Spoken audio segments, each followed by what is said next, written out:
तो गाइस ये वीडियो देखने के बाद ना आप सभी का दिल बहुत खुश हो जाएगा। जो स्ट्रेस इतने दिनों से चल रहा है ना, जो कमेंट में मुझे दिख रहा है, बिल्कुल खत्म हो जाएगा। और बेसिकली साइंस एंड कॉमर्स वाले बच्चों, आज तो आप बोलोगे सर आज दिल आपने खुश कर दिया। इतने दिनों से जो चीजें देख रहा हूँ ना, बहुत टेंशन आ रहा है।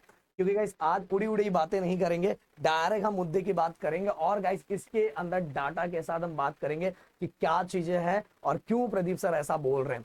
सबसे पहली बात तो गाइस मैं बोलूंगा, ये वीडियो जो आपके लिए लाया इसके ऊपर तो जितना लाइक जितना कमेंट कर सकते हो, चैनल को जितना सब्सक्राइब कर सकते हो, प्लीज रिक्वेस्ट है करो। क्योंकि गाइस आपके मैं चाहता हूं कि आगे आने वाले दिनों में जो काउंसलिंग के छोटे छोटे वीडियोस आने वाले हैं वो सभी कुछ मिस ना हो जाए और वो चीजें आपको मिलती रहे। इसलिए फटाफट चैनल को सब्सक्राइब करके रखो। और आगे आने वाले दिनों में अगर आप इंजीनियरिंग डिप्लोमा एंड बीएससी करना चाहते हो या फार्मेसी करना चाहते हो तो डिस्क्रिप्शन एंड टाइटल में मेरा चैनल मेंशन है, फटाफट उसको सब्सक्राइब कर लो।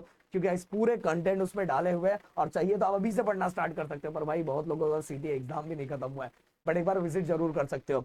तो चलो बात करते हैं गाइस कि प्रदीप सर आज ऐसी बातें क्यों कर रहे हैं। मैं ऐसे नहीं कर रहा हूं, मैं आपको बताना चाहूंगा क्योंकि कुछ लोगों को कुछ चीजें पता नहीं है भाई, उड़ी उड़ी कुछ भी बातें कर देते हैं। तो मैं बताना चाहूंगा पिछले साल का सबसे पहले कुछ कंपैरिजन करते हैं।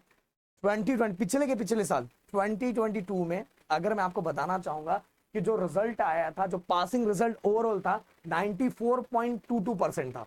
ओके, फिर इसके बाद क्या हुआ, 2023 मतलब आपके रिजल्ट के पहले साल वाले, इससे पहले वाला जो रिजल्ट आया था उस रिजल्ट का जो था वो 91.25% आ गया। अब 91.25% आ गया तो बहुत सारे लोग यहां वहां करने लगे, यार इस बार का रिजल्ट बहुत खराब आया है पिछले साल के कंपैरिजन में।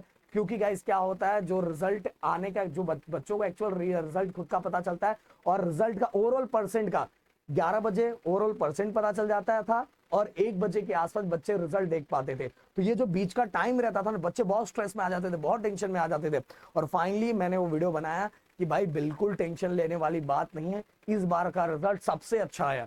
तो कुछ लोगों ने बोला ऐसा कैसे, तो भाई मैं बताना चाहूंगा 2022 के साथ 23 के रिजल्ट को हम कंपैरिजन ही नहीं कर सकते। इसके पीछे का रीजन ये था कि 2022 में गाइस जो बच्चों का सिलेबस था वो 75% था। पहला मुद्दा तो ये 75% के साथ ही उनको बहुत सारे एक्स्ट्रा बेनिफिट्स मिले थे, जिसके कारण सिंपल सी बात है वो रिजल्ट का परसेंट अप होने वाला था। जबकि जो 94% आया था ना उससे भी ज्यादा अप होना चाहिए, जो कि 94 पे ही टिक गया था। जो अगर मैंने वो उस समय जो वीडियो बनाया वाला अगर कंपैरिजन करके लोग बता रहे हैं तो उनको कंपैरिजन ना कोविड के पहले के टाइम से करना चाहिए था, ना कि कोविड के टाइम जो रिजल्ट आ रहा था उससे करना चाहिए था, जिससे बहुत बच्चे स्ट्रेस में आ गए। बिल्कुल टेंशन मत लो, अभी इस बार का स्ट्रेस भी आपका कम करता हूं मैं। देखो गाइस, जो भी साइंस या कॉमर्स लेने वाले बच्चे, पहले हम उनकी बातें कर लेते हैं और उसमें आर्ट्स वाले बच्चे भी दिख ही जाएंगे। अब देखो यहाँ साइंस कॉमर्स एंड आर्ट्स तीनों सेक्शन की अगर मैं बात करूं तो साइंस का जो ओवरऑल 2023 में जो पासिंग परसेंट था 96.09% था। यहां मैं ये भी बात करूंगा कि जो परसेंट जैसे 91.23% ऊपर था, तो जो बाकी परसेंट के बच्चे जो जैसे दिख रहा है कि फेल हुए, उसका रीजन क्या था। आप अगर जो चीजें मैं बता रहा हूं अगर आपने वो सभी चीजें की है तो भाई 100% बोल रहा हूं कि आपके पास होने के चांसेस 100% है। और 12th में तो भाई बिल्कुल है। क्यों है उसका रीजन भी बताएंगे हम। तो साइंस में 96.09%, देन आर्ट्स की बात करूं तो 84%, कॉमर्स वाले बच्चे 90.42%। इतने सारे परसेंट साइंस वालों का तो देखो भाई लगभग ये 96 मतलब ऐसा माना जाता है कि लगभग भाई जिन्होंने एग्जाम दिया लगभग सब बच्चे पास है, लगभग सब बच्चे पास है। आप बोलोगे सर पर वो 6-7% जो बच्चे बच रहे थे ओवरऑल के अंदर वो कैसे था, वो क्या था। देखो गाइस, बहुत सारे बच्चे एग्जाम का फॉर्म भरते हैं पर एग्जाम देने नहीं जाते। कुछ बच्चे ऐसे होते हैं कि सब कुछ करते हैं पर प्रैक्टिकल एग्जाम देने नहीं जाते। कुछ बच्चे प्रैक्टिकल एग्जाम में तो बहुत सारे कॉलेजेस के अंदर बच्चों को बुलाया जाता है कि भाई आओ एग्जाम दे के जाओ, पर ज्यादातर कॉलेजेस में ऐसा नहीं होता। पर कुछ कॉलेजेस का ऐसा फीलिंग रहता है कि नहीं मेरा बच्चा फेल ना हो जाए, तो उनको बुलाया जाता है।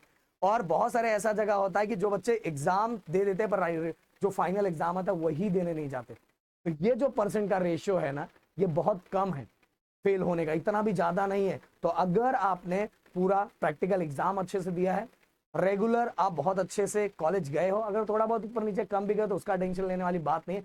पर प्रैक्टिकल बुक सही सबमिट किया है, आप प्रैक्टिकल को आपने अटेंड किया है, आपका फाइनल रिजल्ट रीडिंग आया था नहीं आया तो वो इतना मैटर नहीं करता, पर प्रैक्टिकल आपने अटेंड किया था, आपने एग्जाम फाइनल अटेंड किया था, तो भाई मैं साइंस वाले बच्चों को तो ये बता देना चाहूंगा कि आपका जो कंबाइंड रूल है ना, उसके कारण तो आपकी बल्ले बल्ले है। फिजिक्स और केमिस्ट्री की बात करूं तो 70 मार्क्स का रिटर्न और 30 मार्क्स का तो भाई प्रैक्टिकल।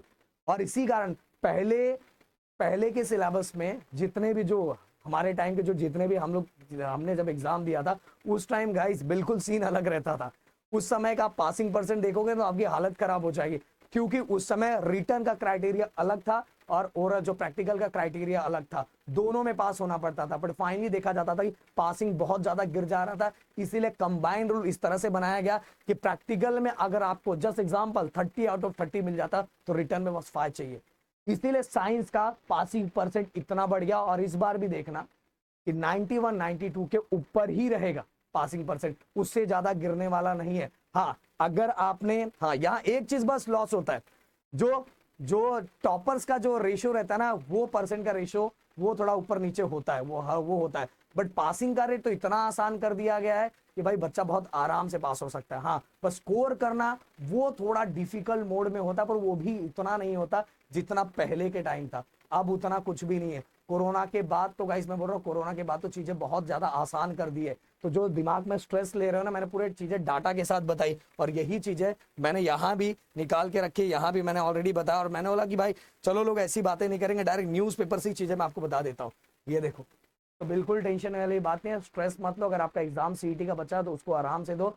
बाकी मैं जो काउंसलिंग के वीडियो ला रहा हूँ उसको आराम से देखो। बीएससी भी इंजीनियरिंग डिप्लोमा, बीएससी का मैथ चालू है, बट बीएससी का इस बार भी हम सिस्टमैटिक वे में सभी चीजें यूनिवर्सिटी वाइज, जैसे इंजीनियरिंग डिप्लोमा का चालू किए थे वैसे बीएससी का भी इस बार हम चालू करने वाले हैं। इसलिए प्रदीप गिरी एकेडमी को सब्सक्राइब करके रख लेना और ये चैनल को भी सब्सक्राइब करो, क्योंकि आगे आने वाले दिनों में हर चीजें हम सबसे पहले आपके पास पहुंचाने का पूरा ट्राई करेंगे। मिलते हैं नेक्स्ट वीडियो में। Thank you so much guys. जय हिंद एंड जय महाराष्ट्र दोस्तों।